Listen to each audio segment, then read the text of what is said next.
We have our next speaker. So we have Julian Ascari Montes. So hopefully I did it right. We went through this before, so I hope I do it justice. But Julian is a creative, passionate, and dedicated storyteller. He works at the Kansas Leadership Center that's right, he does. He works there as the creative services manager, where he deploys his creative skills to unpack what it means to exercise leadership in Kansas and beyond.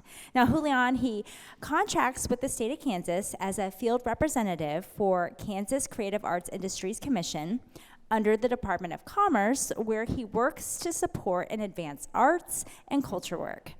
When it comes to his time to relax, Julian spends time with his wife, Chrissy, and pup, Daphne. Can't wait to hear more from him. Let's welcome him to the stage here.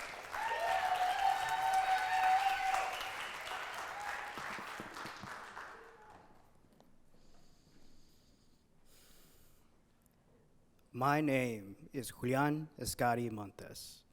I am from my mother, Elizabeth Rubio Montes, and I am from my father, Jose Montes, and I am from the Marigolds.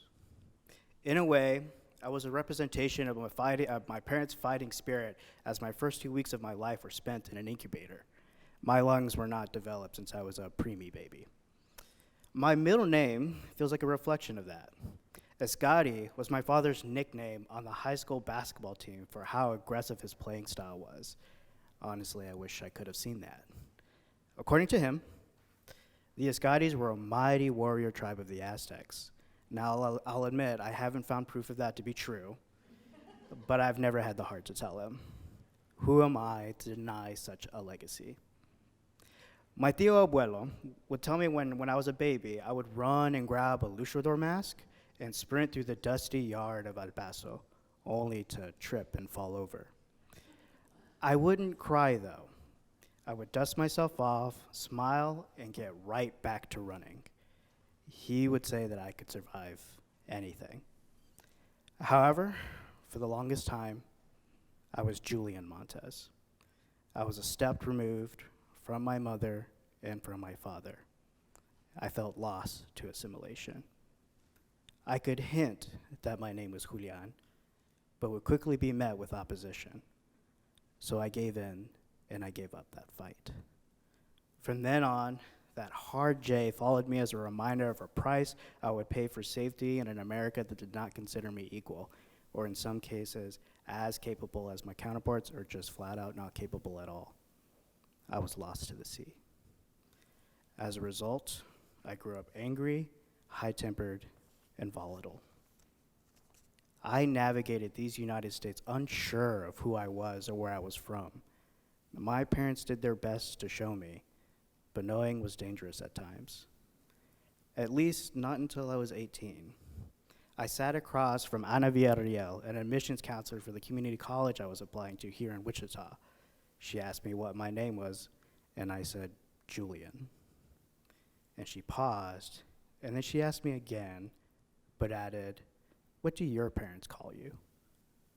So I said, Julian. A short conversation led to this lesson. Your name is all that you have, and you should never surrender it. Shortly following, I began introducing myself as Julian again, and I felt that culture begin to return.